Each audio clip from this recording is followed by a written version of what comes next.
Hi, I'm Anne Fraser. Welcome to another edition of Bringing Hope to Alzheimer's. I am sitting here today with Dr. Anne Morgan. Welcome. Thank you. Anne is my personal doctor. She and I talk about a lot of things because I've got all of my cognitive issues that she continues to help me keep my brain at 100% cognition levels, which is wonderful. So we have a lot of things that we talk about, and today we're going to talk about sleep and the importance of sleep. And as we continue to say, it's great for your brain. It's great for a lot of other things. But let's focus in on, and I'm going to tell you all a story. And this is kind of my layman's terms of my understanding. And then I want you to set me straight. Okay. So my understanding is there's a process in your brain that takes roughly around 7 hours. And it's kind of to clean itself, so to speak. And that process of cleaning itself in the night while you sleep, or, you know, whatever, if you're a day sleeper because you work nights, whatever. But it basically is amyloid, comes into the brain and kind of is part of the cleaning process.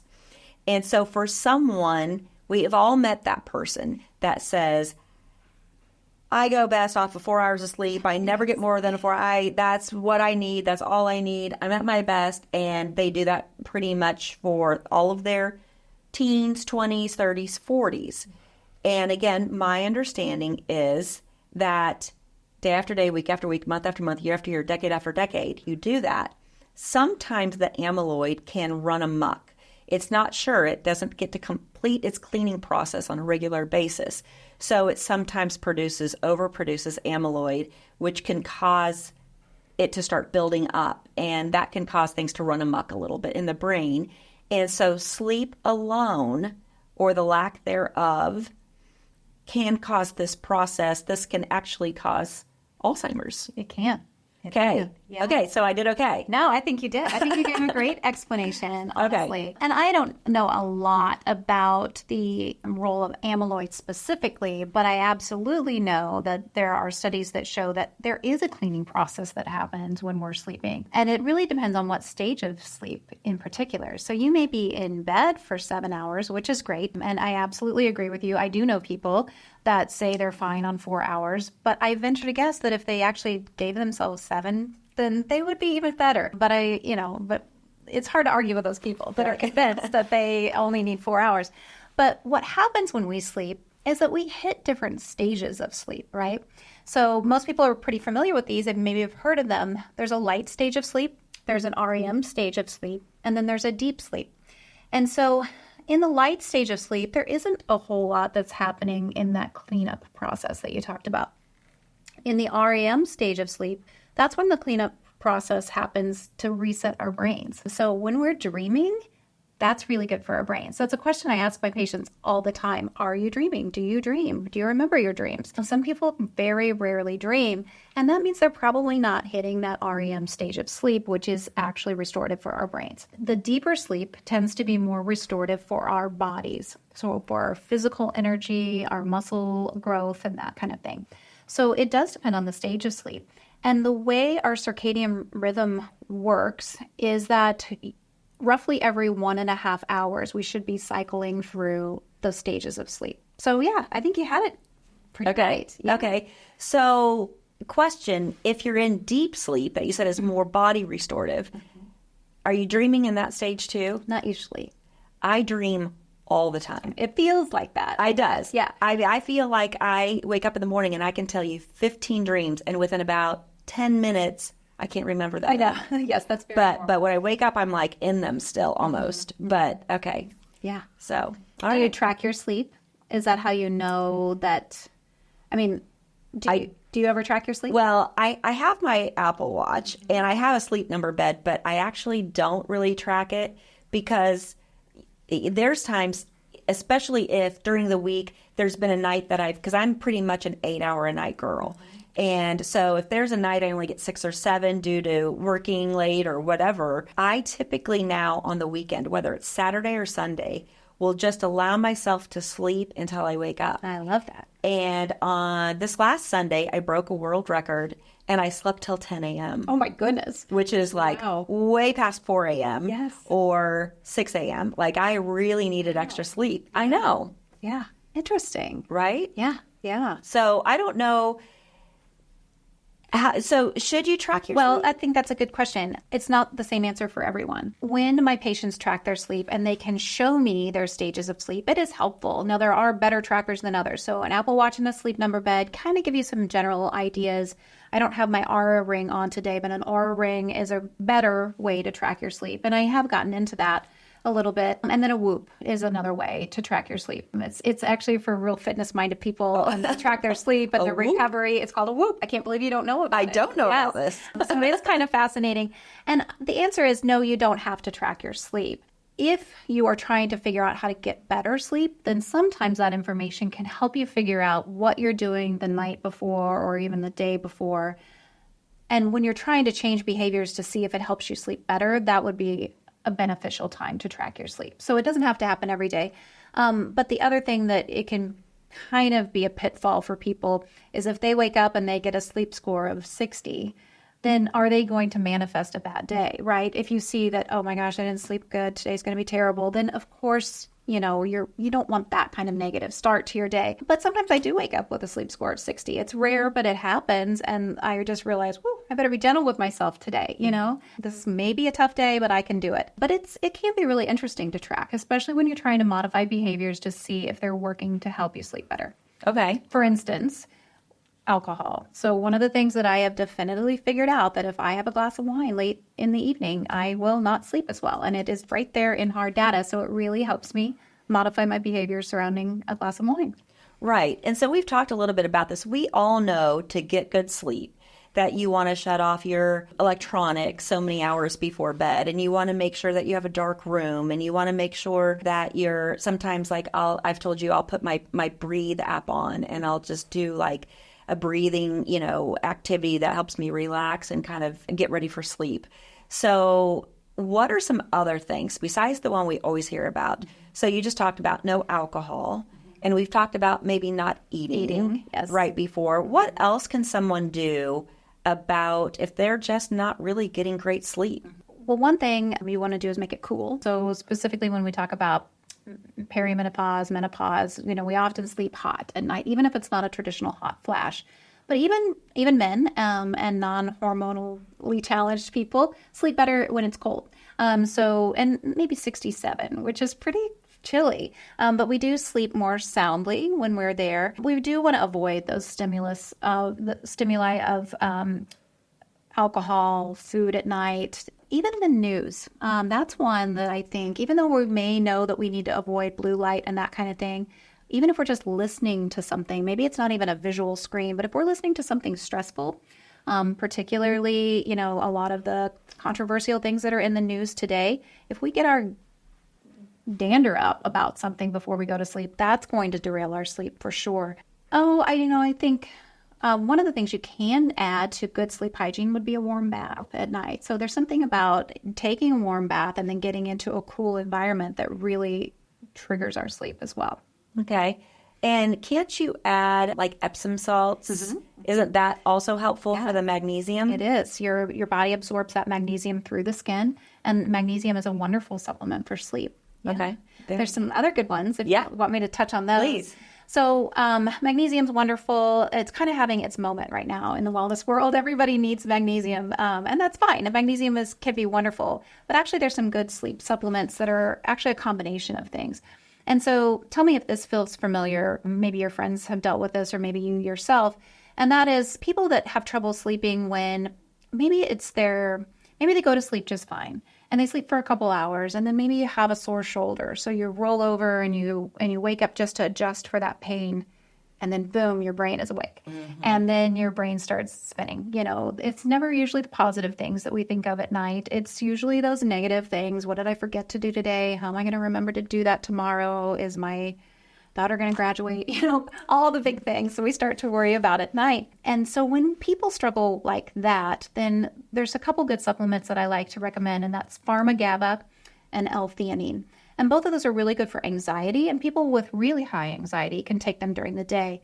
But when people just tend to have their anxiety at night and that contributes to their sleeplessness, it's good to take at night because we may still wake up for that shoulder soreness or a trip to the bathroom, but then we'll should be able to fall back to sleep a lot easier without our mind starting to go. Oh, good.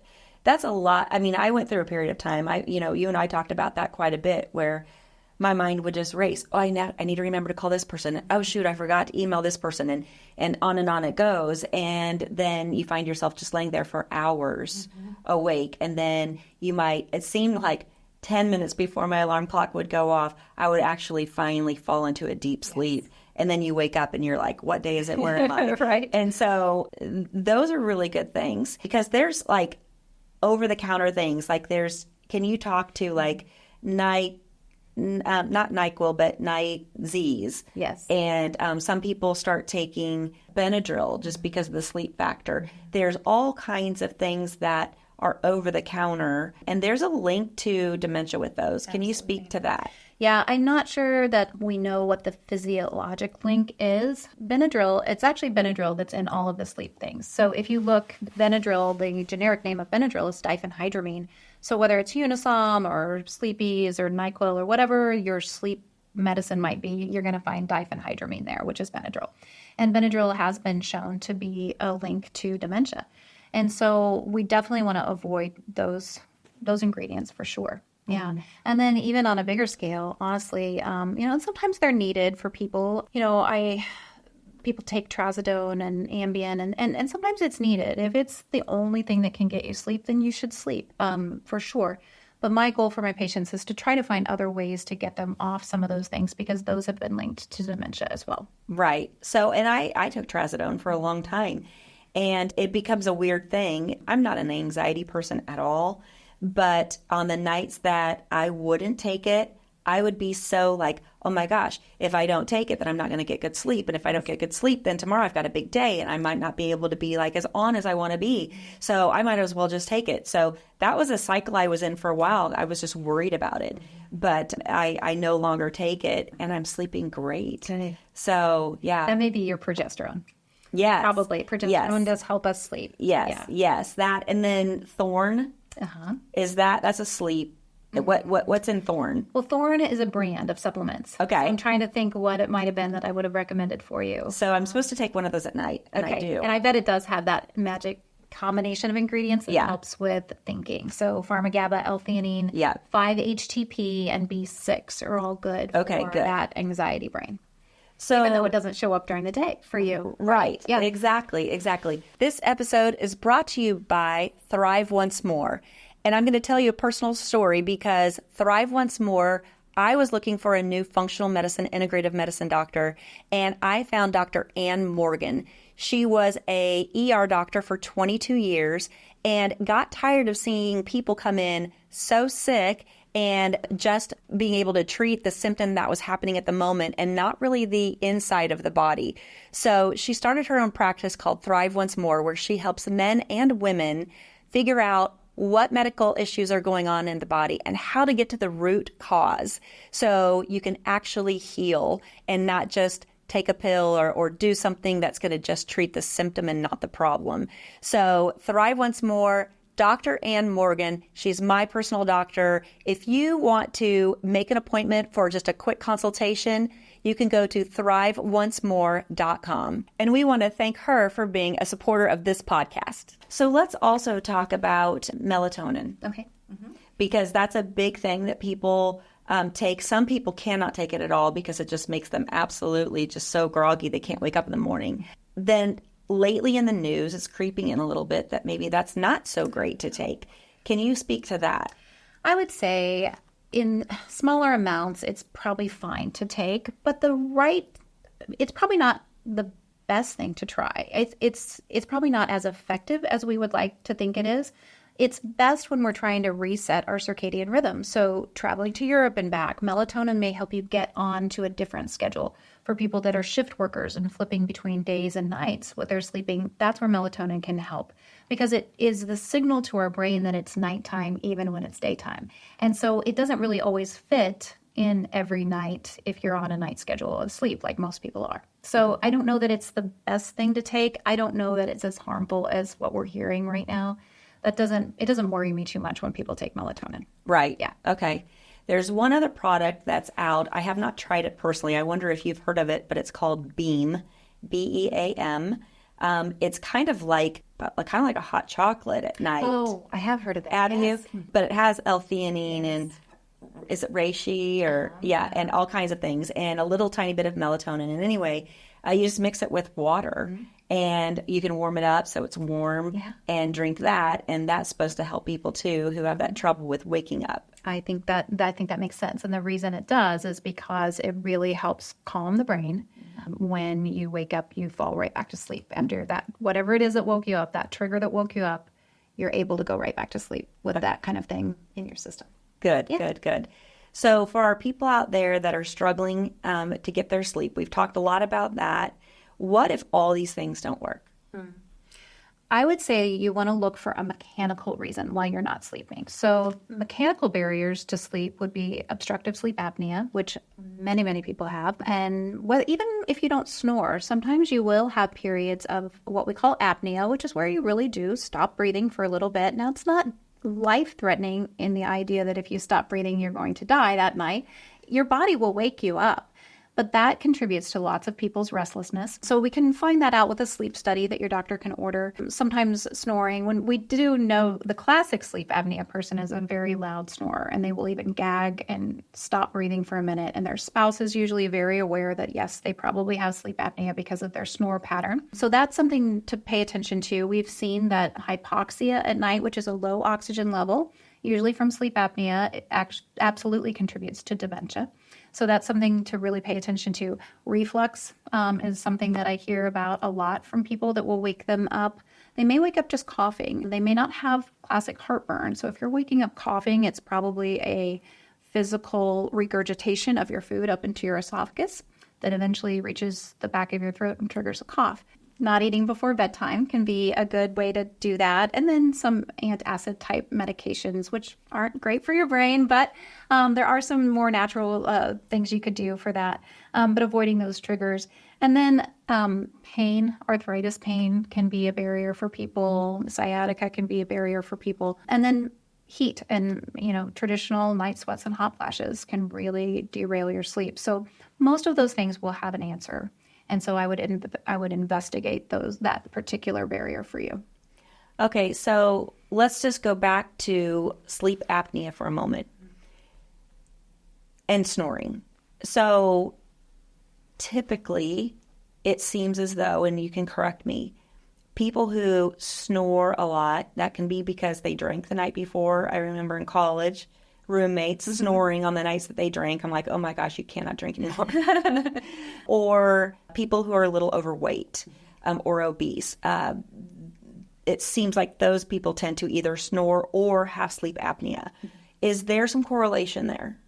Yes, for sure, I think. Also age, just the loss of elasticity that we develop over time, even men, we just lose our skin elasticity, which is actually the same for our palate, the back of our throats, which is where that obstruction comes from.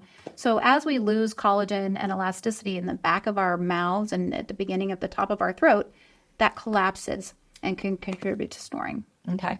So it's usually a physical thing. I've heard a lot of great things, and not a spokesperson by any means, but I heard a lot of great things about Snore RX, which is a mouth guard that you can buy, and it's adjustable for you, and it supposedly really works well for snoring.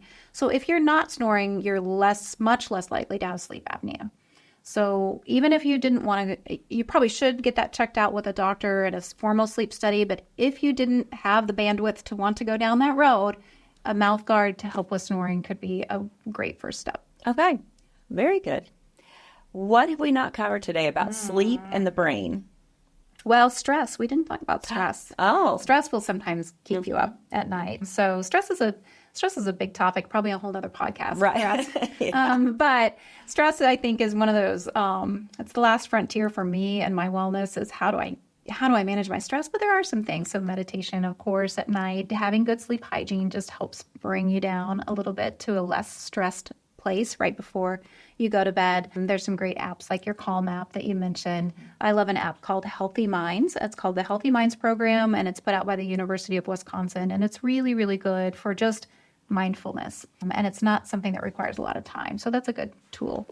Stress is probably plays into our conversation about sleep. Absolutely. Yeah, absolutely. I think that's all I have. Yep. Very good. Very good. Well, thanks for your time today. Of course. Always informative. Always informative. And if you want to know more about Dr. Anne Morgan, you can go to thriveoncemore.com. And thanks for joining us today. We'll see you next time on Bringing Hope to Alzheimer's.